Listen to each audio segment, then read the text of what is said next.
you're in corporate, guaranteed may sweldo ka. Guaranteed kakain ka that month. As an entrepreneur, you're really not sure. There's no security. So there's freedom, there's creativity, but there's no security. Myrza Sison. She's more than a seasoned marketing professional, former editor-in-chief of Cosmopolitan magazine and editorial director of Summit Media. Myrza's story weaves through international modeling, motivational speaking, and executive coaching. A true powerhouse. She's on a mission to empower leaders and women alike. Stay tuned as we uncover the incredible journey of Myrza Sison. It's hard to be alone and to be a self-starter on your own time.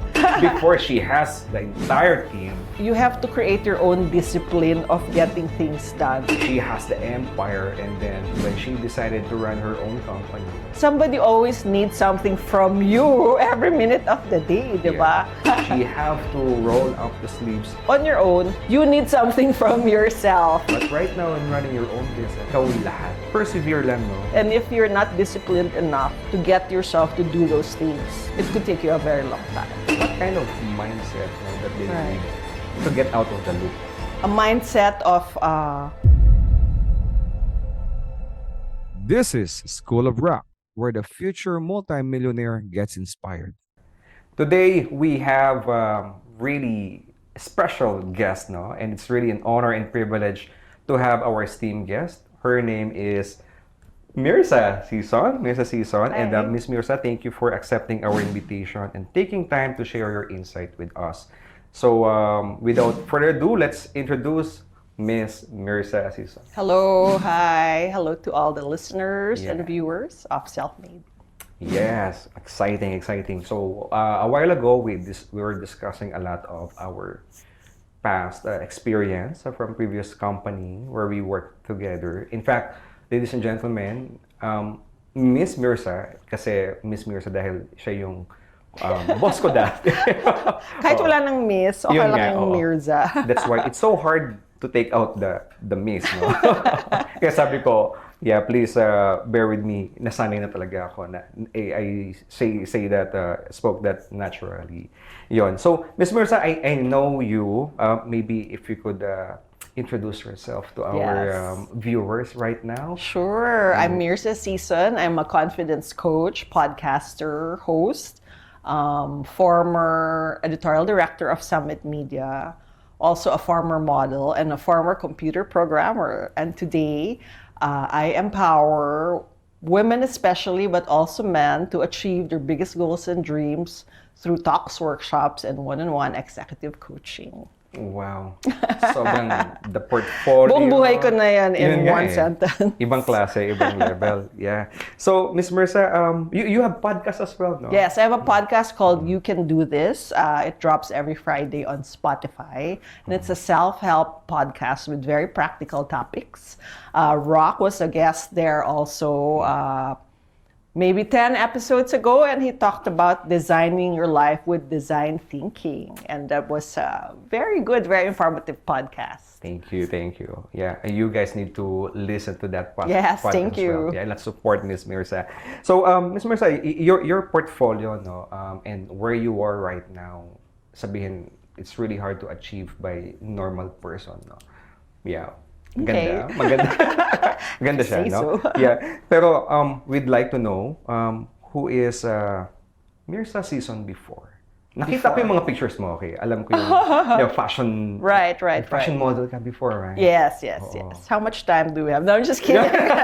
Well, we only have a few minutes. So, I started as a very introverted and shy child with helicopter parents who pushed me to excel. So, by the time I was 11, high school na ako. I entered a science high school at age 11. And I was very shy, introverted, and very nerdy. So, nobody knew who I was because hindi ako nagsasalita. I never raised my hand. So, by the time I entered college, because of a book I discovered called Shyness. This book changed my life because it taught me how not to be shy. So I realized pagdating ko ng college, walang may kilala sa akin dito. I can reinvent myself. So that was my first reinvention. And from there, my parents wanted me to be a computer programmer. I followed their wish because they knew better. But at the back of my mind, my real desire was to be a model, which really upset them because they're like, bakit ka pa pinag-aral? Agree. Oo. If you're only gonna be a model. But it was the first example of how I knew what I wanted in my life and how even my parents' dream for me, I had to fight against my parents' dream for me at a very young age. Parang alam ko na yung gusto ko in life, and kahit na magalit pa sila, basta gagawin ko to. So I think if you look back and connect the dots, you can see the early indication of I'm gonna do what I want, I'm gonna live life on my own terms, and I will pursue what I want. So I was a fashion model. After 7 years, I became a fashion editor of Preview magazine, the first fashion editor of Preview. After that, I became the launch editor of Cosmopolitan, then Marie Claire, then Female Network, then Spot.ph. And then after that, I became editorial director of the whole Summit Media. So that was my publishing career. Yeah, and that's where I met. That's where we met.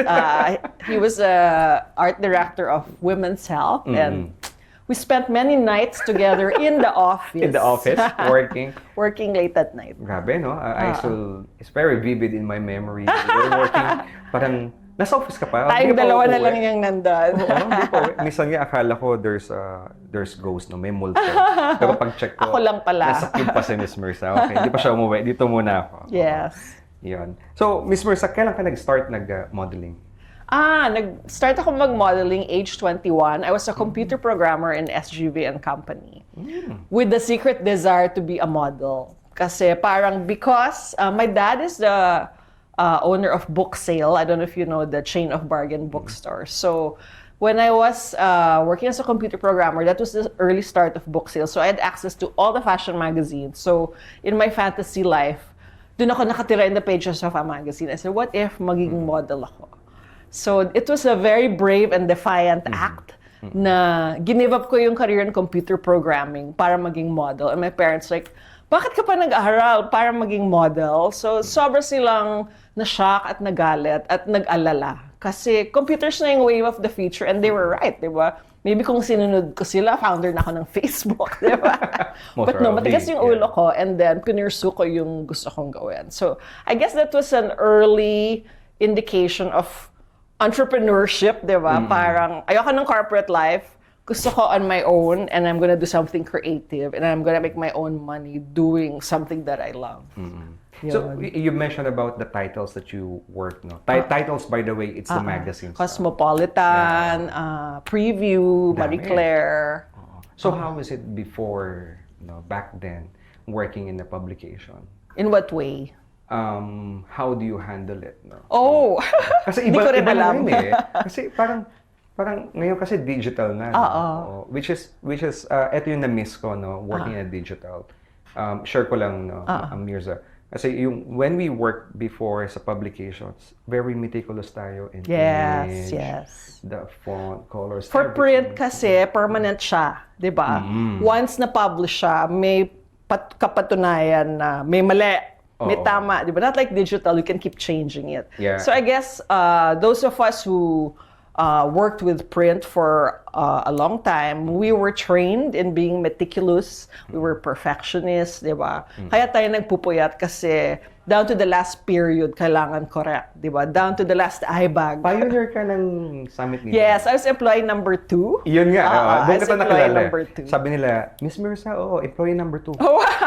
Employee number 2. Sabi ko, yung pala pioneers. Yes, employee number 2 ako. So nakita ko talaga yung birth of this magazine empire from start to finish. So what was it like handling all those titles? Looking back, I don't know how was I in charge of like so many editors who had so many staff, di ba? I guess I just took it one day at a time, doing what I could for my own title and to help others also come up with good work and good products. I always came from a spirit of helping. Hindi yung parang, I enjoy my high position. Parang, how can I help this team create a better product? How can I help these people who are stressed out? How can I help speed up their process so that we come out on time? Always coming from a place of helping. So I guess that was what carried me through all those years. Naka-transition pa naman ako to digital. In 2017, I became the editorial director for digital because that was when we were transitioning all the print titles to digital. By 2018, sinara na lahat ng print title and we were fully digital. So from 2017 to 2019, kung kailan ako nag-retire, I was handling all the websites. Wow. Grabe, from print and now digital. Right. So, yeah. What's your motivation to start your own business? Well, after I retired at the end of 2017, I thought maybe because I had a lot of speaking engagements as an EIC. Diba, EICs are always booked to give talks, diba?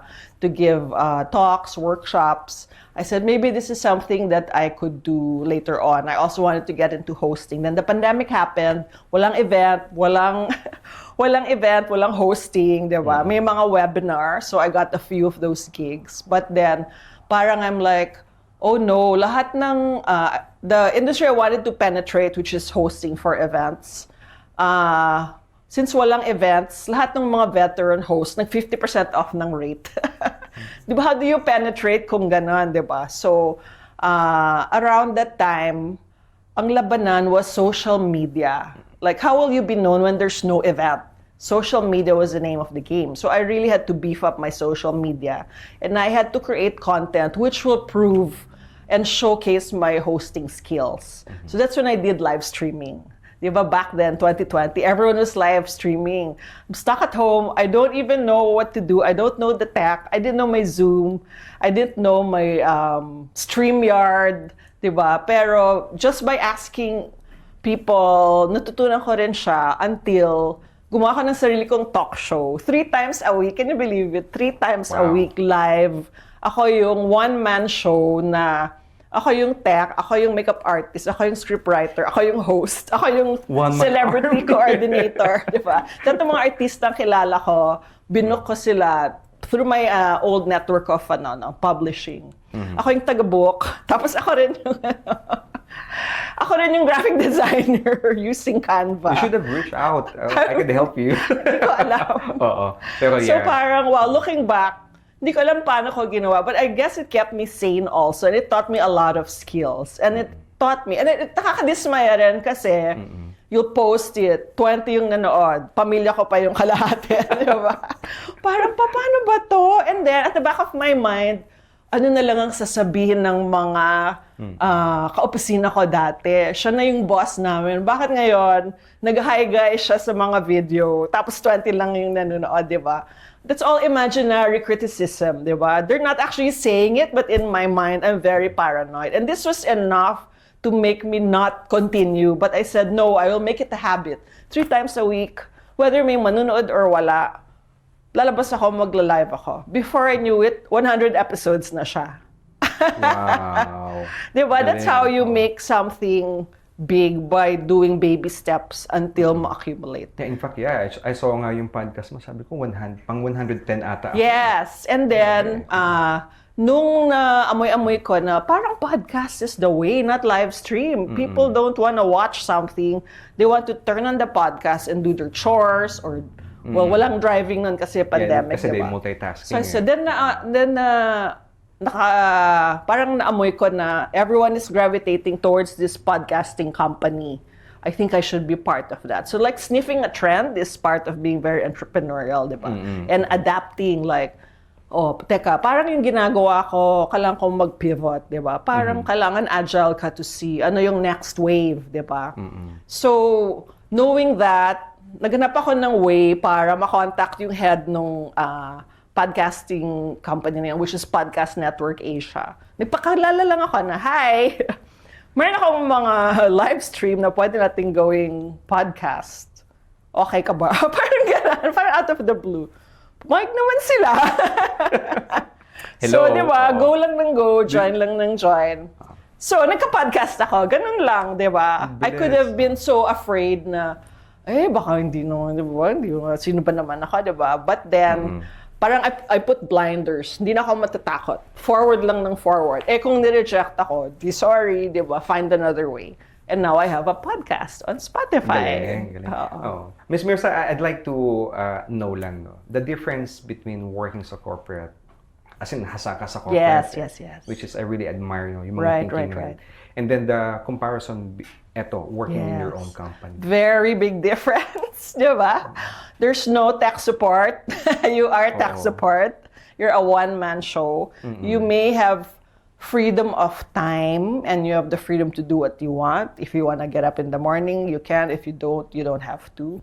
You're on your own. So it gives you a lot of freedom. Ngayon, pag may traveling opportunities with family, lagi akong free.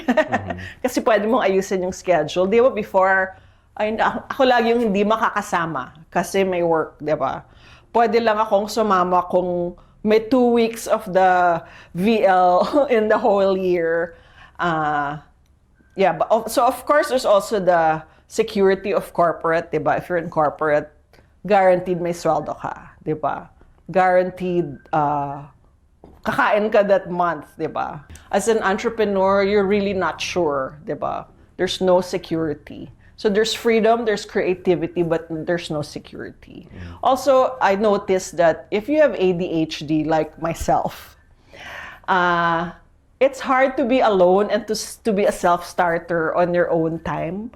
Parang napansin ko na you have to create your own discipline of getting things done. Sabi ko, bakit nung corporate ako, ang dami-dami kong nagagawa in one day? Bakit ngayon parang ang bagal? Then I realized it's because somebody always needs something from you every minute of the day, di ba?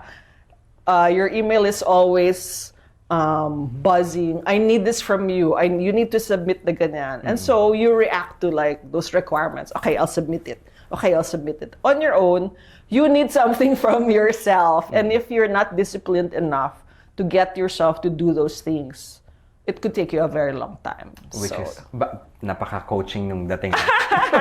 So, well, since you're really a certified coach, no? And yung audience natin, these are self-made, no? The future multi-millionaire. Right. Yeah. So, most probably, they need the mindset. They need if you're going to give them an advice, no? Right. What kind of mindset, no, that they need to get out of the loop? Kasi one of yung target audience kasi dito, no, what we want them to help is to get out of the loop. Kasi itong mga to, I've talked with 10 out of 10, no, yung mga nasa businesses around 5 to 10 years in business. Hindi sila nakaka-reach ng sabihin natin 1 million pesos. No? They weren't able to reach 1 million. Now, I know for some companies or some businesses, it's so easy. But these people that I'm helping, they were trapped in the loop. The loop of what? Loop of, okay na sa akin to. But they tried, no, getting out of that loop. Roq, we did naman ganito eh. Kumuha kami ng advertisements, we hired digital marketing, pero hindi pa rin siya pumapalo. No? So I think that's why it's perfect that you're here. No? So what kind of mindset, no, that they need, which is in business kasi it's more mindset eh. Right. Yun din natutunan ko eh. Right. So how can we equip ourselves, no, and prepare for something, parang future-proofing, no, yung sarili nila? Right. I think a mindset of always taking action. It's easy to overthink and get lost in our thoughts. And before you know it, so much time has passed. And then you just realize you didn't execute all your plans. So I think it's really helpful if you time block everything that you need to do. Diba? Even if it pays to establish habits that will lead to action steps that will lead to the execution of something. So you break down everything that you need to do down to the habit. So for example, paano ko nagkaroon ng podcast? It's because I made the habit of going live every 5 p.m. on Monday, Wednesday, and Friday. And sometimes just that simple act of fulfilling the habit will get you somewhere. So for example, if you have some big task that seems very insurmountable, you just say, I will just have, let's say, for a client of mine, she's a jewelry designer. And she said she doesn't design enough designs to be more lucrative. And she wants to have more designs, but she can't seem to design more. And so I suggested, through the course of our coaching, would it help you to have a designing habit hour or afternoon? I said, what if, let's say, you do every Monday afternoon, I will sit down and design. She said, you're right. If you time block it for that particular day and time, by the end of the year, maybe you'll have 52 designs. Or if it takes longer, maybe you'll have 25 designs. Better than never getting around to doing the designing. And she said, thinking you're right. Okay, I'll apply that. So I think if you make habits out of big tasks, or like really carve time out regularly and make the task habitual, if you accumulate all those little action steps, at the end of the year, you'll have something. Galing. So, does business owner needs coach as well? I think so. I have a few, actually all my clients are actually entrepreneurs. And sometimes we just need that person who will walk us through the muddle in our minds. Because, business owners are thinking all the time. They have so many thoughts and they have a tendency to overthink. And a coach will help you reflect back to you what you're saying so that you can have clarity. And also, usually, if you're a leader in an organization, the higher you go up the ladder of the organization, the less people you can confide in, di ba? You can't exactly confide in your subordinates. It's hard to confide in your superiors because the information is sensitive, di ba? It could be used against you also. But an outsider coach, equipped with the right tools to help you with your mindset, can be able to help you process these thoughts, process your emotions, and help you gain clarity so that you know what action steps to take. Wow, interesting. Yeah. In fact, it's really important talaga, no, to have a coach, no? I think so. Lalo na pagdating sa business. Right? So, very interesting about your job and all your gigs. No? How do you balance yourself? Life good and work question. When people say, what did you do last weekend? I'm like, nag-post, nag-edit ng Instagram. So parang mahirap na isipin yung balance kasi na-integrate ko na siya masyado. So for example... Sabagay, yung life pa lang sa way back at the Summit Media, no? That's your life eh. Parang everything. Well, hindi rin siya mabuti dahil kailangan din mablanko yung utak. Diba? So for example, kaya naging sobrang relaxing sa akin manood ng Netflix. Kasi parang nabablanko yung utak and you're just following the story. But I still can't help but bring out my phone. Before you know it, I'm editing, I'm writing a caption. So parang, I don't know if that's good or bad, but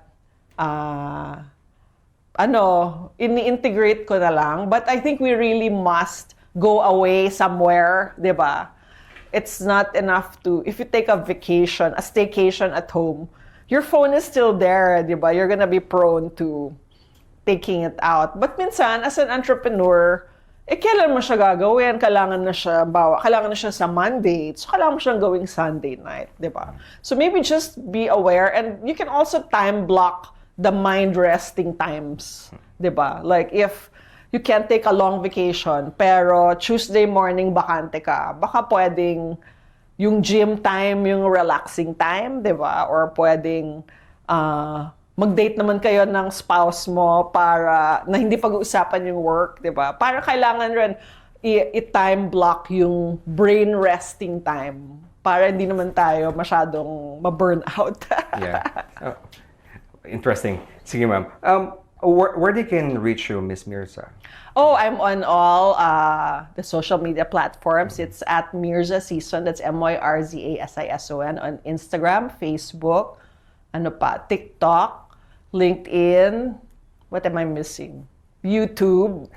She's everywhere. Lahat na. And my website is myrza.com, myrza.com. So I'd appreciate a follow. And I think you'll find my content very helpful. It's all about confidence and a lot of tips about living life on your own terms.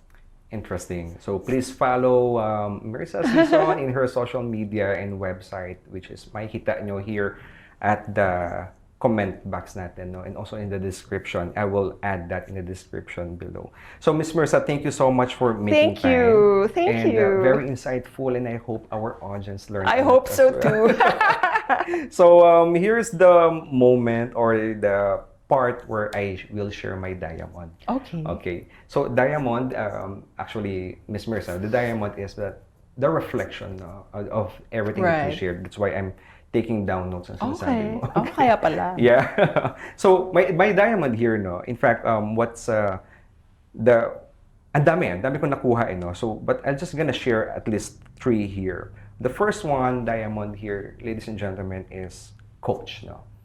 Nakita ko while Miss Myrza is sharing about her profession right now as a confidence coach. I like it, confidence coach, no? Which is we all need that confidence. So, nakita ko in a competition, which is we were right now in the business, we are in a competition. So, imagine a team, no? An athlete team na walang coach. How will that team will compete? How will that team become a champion? Or how will they win without a coach? Diba? Ang hirap. So I think coach is really important in any business owners or entrepreneurs, no? Lalo na you're competing in this industry, it's important to have a confidence coach like Ms. Myrza. And then number 2 takeaway here is persevere, no? Nakita ko while she's sharing, kahit anong mangyari parang before she has the entire team, imagine she has the empire, and then when she decided to run her own company, my God, no, parang she have to roll up the sleeves. Na-imagine ko parang pag napipicture ko parang wait lang, ang dami kong stuff noon. Ba't ako gumagawa nito? Before kasi it's easy to say, can you do this? I need this. You cannot delegate. Oo, you can delegate eh. But right now, in running your own business, which is really true, no? Ikaw Parang lahat. Ikaw lahat, no? So, persevere lang, no? Whenever you did something here, imagine, gawa lang siya, and then creating, parang everything na ginagawa niya, and she didn't notice na naka 120 plus episode na pala, Yes, no? yes, Ang yes. galing, no? You will be surprised. So, I think that's a really good, no? Diamond in this one. And then the last diamond that I like to share is yung helping mindset, no? Lahat ng from the time that she worked in the corporate, ang iniisip pa natin niya is how can I share this to the audience, no? Anong may tutulong ko sa audience, sa readers? Anong may tutulong ko din dito sa mga staff, no, or sa team ko? And then with that kind of mentality, she have it there in her DNA, and then she brought it here in the business na. So coaching is actually the bottom line or the purpose na is actually helping. So imagine those people na tinutulungan niya to get confidence, naboboost, no, yung spirit nila, and then once you boost your spirit, of course, no, you get a lot of sales, you get a lot of, you know, the confidence on how to face the real world. So those are my key takeaways or the diamond in our conversations, and I hope you guys learned something new as well. And Miss Myrza, once again, thank you so much for Thank you, Roq. making time. Continue to shine bright like a diamond. Thank you. Idol ko to. Oh, okay. I Ikaw was- ang bago kong idol. yeah. Actually, this podcast, no, ladies and gentlemen, I was inspired by Miss Myrza. Thank Yes, you. All right, so thank you so much, ladies and gentlemen, for watching this episode. Again, I hope you learned something new. Please follow Miss Myrza. I will leave all the details, no, in the comment box or in the descriptions. Please support her business as well. Thank you. And I'll see you in the next episode. Thank you.